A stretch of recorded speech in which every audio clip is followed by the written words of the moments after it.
अस्सलामु अलैकुम वरहमतुल्लाहि वबरकातुहू। मैं हूं अब्दुल खालिक और आप देख रहे हैं इस्लाह उम्मत। दोस्तों, कल मैंने कई चीज़ें आपको बतलाई थी, जूती के मुतालिक बतलाई थी कि शुगर वालों को अक्सर कौन सी जूती चप्पल का इस्तेमाल करना चाहिए ताकि उसके पैरों में, उसके तलवों में ठंड रहे, क्योंकि आग निकलती रहती है शुगर वालों के पैरों में, हाथ पैरों में, और बड़ी परेशानी होती है। अल्लाह ताला हिफाजत फरमाए।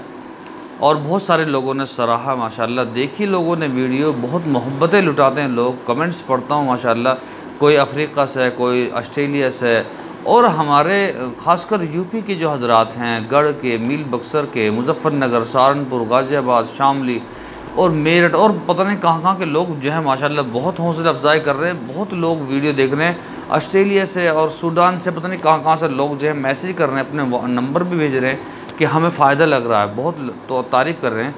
तो मैं आज आपको जो है, कई लोगों ने जो मैसेज किया है, अक्सर उनमें मैसेज ये है कि हमारी सेहत अच्छी नहीं बनती, सेहत के मुतालिक कुछ बताइए ताकि हम उसमें जो है उस नुस्खे को इस्तेमाल कर सकें और सेहत को जो है थोड़ा अपने बदन को फरबा कर सकें और ताकतवर बना सकें। तो इसलिए मैं इंशाल्लाह आपको 2-3 नुस्खे बतलाऊँगा और शुगर का भी नुस्खा बतलाऊँगा। शुगर का तो मैंने आपसे वादा किया, शुगर का कुछ ना कुछ मैं आपको वादा बतलाऊँगा, और ऐसा बतलाऊँगा ताकि आपके किचन के अंदर मौजूद हो। ठीक है, तो शुरू करते हैं। उससे पहले आपसे दरख्वास्त है कि अगर अभी तक आपने हमारा चैनल सब्सक्राइब नहीं किया है तो बराए करम हमारा चैनल सब्सक्राइब कर लीजिए और बेल आइकन को भी दबा दीजिए ताकि आने वाली वीडियोस का नोटिफिकेशन, उसका मैसेज आपको मालूम हो सके, आपको पता चल सके। ठीक है, देखिए सबसे पहले तो मैं आपको शुगर का जो है नुस्खा बतलाता हूँ, बहुत आसान है।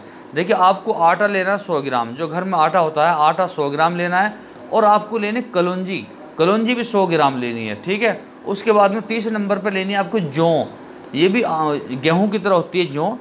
ठीक है, ये लेनी है, ये भी 100 ग्राम लेनी है। इसी तरह से चौथी चीज़ लेनी है आपको गोंद। ठीक है, आम गोंद, कीकर पे जो कीकर का जो गोंद होता है, आम गोंद जो होता है, और मार्केट में बिकता है, हर घर में होता है, और औरतें आजकल जो है उसको बहुत जो है एहतियात से रखती हैं। तो खैर, बहुत सारी चीज़ों में काम आता है। तो ये चारों चीज़ों को ले लीजिए। देखिए, आप इस तस्वीर को देखिए, गौर से साथ में देखिए। क्या औरतों को शुगर क्यों नहीं होगा? इन ऐसे कामों को करना छोड़ दिया तो औरतों को शुगर ज़्यादा है, खाना पीना, सोना, लेटना, और कुछ नहीं। अब वो जो काम थे, जो काम वर्जिश के काम थे, बदन की वर्जिश होती है, वो काम सारे छोड़ दिए, और इसीलिए शुगर जो है फिर जो है उस पर काबिज़ हो जाता है, उस पर जो कब्ज़ा कर लेता है इंसान में। अब ये देखिए तस्वीर, क्या आप इस खाने को खाते हैं? नहीं, बिल्कुल भी नहीं। मार्केट का खाना खाते हैं, अपने घर का असली देसी घी, वो जो खाने वो खाते नहीं। मेहनत का काम सारा छोड़ दिया है, और जो है हम चाइनीज़ खाने को ऊपर लग गए हैं। चाइनीज़ खानों पर चाउमीन खाते हैं, ये भी तो खा सकते हैं, इसको भी तो हर तरह से टेस्टी करके बना सकते हैं, लेकिन नहीं। खैर चलिए, जब हमारे मुक़द्दर में ये चीज़ें नहीं हैं, अब क्या करें। तो आपको इन चारों चीज़ों को लेना है, आटा लेना है, कलौंजी, जौ और गोंद, ये चारों चीज़ें आपको लेनी है। 100 ग्राम इनका सफ़ूफ बना लीजिए। आटा तो सफ़ूफ बना हुआ रहता ही है, और जो है जौ और गोंद इनको जो है पीसना है, कलौंजी को पीसना है। चारों चीज़ों को सफ़ूफ बना लीजिए, एक जो है एक शीशी में बंद करके रख लीजिए, और इसको हर रोज़ आधा चम्मच खाइए इंशाल्लाह, सुबह ताज़ा पानी के साथ में, बहुत ही आराम होगा। दूसरा नुस्खा जो सेहत के मुतालिक है, देखिए 7 खजूरें ले लीजिए और पाव भर दूध में भिगो दीजिए। भिगोने के बाद में पूरी रात ऐसे रहने दीजिए, और सुबह को आप उसको हल कर लीजिए, मिला लीजिए। ठीक है, और आप उसको पी लीजिए। ठीक है, ये एक नुस्खा हो गया। दूसरा नुस्खा क्या है कि आप जो है 2 केले लीजिए, आधा किलो दूध में उसको काट कर फेंट कर रख दीजिए, पूरी रात ऐसे ही रहने दें। सुबह को आप उसमें शहद मिलाइए, शहद, और उसको खा लीजिए। इंशाल्लाह इससे बदन फरबा होगा। और सूती कपड़ा पहनना, सूती कपड़ा पहनना, इससे भी बदन फरबा होता है, सूती कपड़ा पहनने से। और चाम के जूते पहनना, चमड़े के जूते पहनना, इससे भी बदन फरबा होता है। और जैतून इस्तेमाल करना, जैतून का सर पर तेल लगाना और जो है अपने बदन पर लगाना और उसको खाना, ये भी आप जो है बदन को जो है फरबा करता है। और बहुत सारी चीज़ें हैं।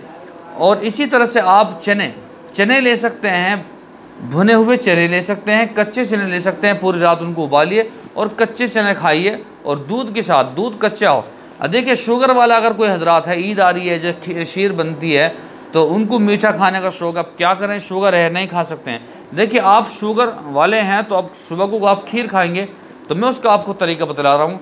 इंशाल्लाह आपकी शुगर बिल्कुल भी जो है नहीं बढ़ेगी और मीठी खीर हो जाएगी और सबसे बेहतरीन होगी। जिनको शुगर नहीं है वो भी कहेंगे कि जनाबे वाला मुझे भी खिलाइए, अब्बाजान मुझे भी खिलाइए, ये तो बहुत शानदार चीज़ है।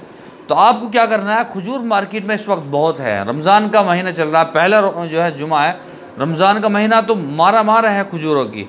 हर घर में, हर चौपलों पर, हर रोड पे जो है खजूर मिल रहे हैं और बड़े सस्ते मिल रहे हैं माशाल्लाह।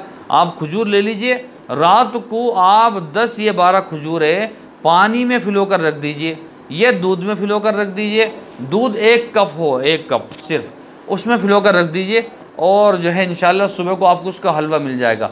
अगर उसका हलवा नहीं हुआ तो आप सुबह को उसे मिक्सी मशीन में गिर के उसका जो है बना सकते हैं चटनी।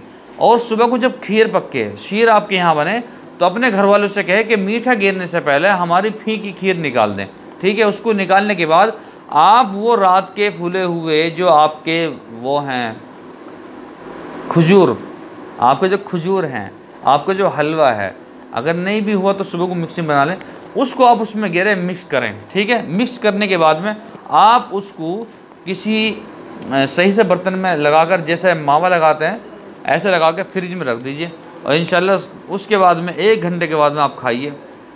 जो घर के और अफराद हैं उनकी ज़बान के अंदर भी पानी आ जाएगा जनाब, वो भी पागल हो जाएंगे कि अब्बाजान शुगर और हमारे से शानदार जो है खीर खा रहे हैं।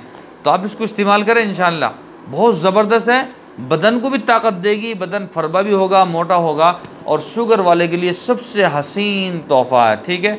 कल इंशाल्लाह फिर मुलाकात होगी। अस्सलामु अलैकुम व रहमतुल्लाहि व बरकातहू।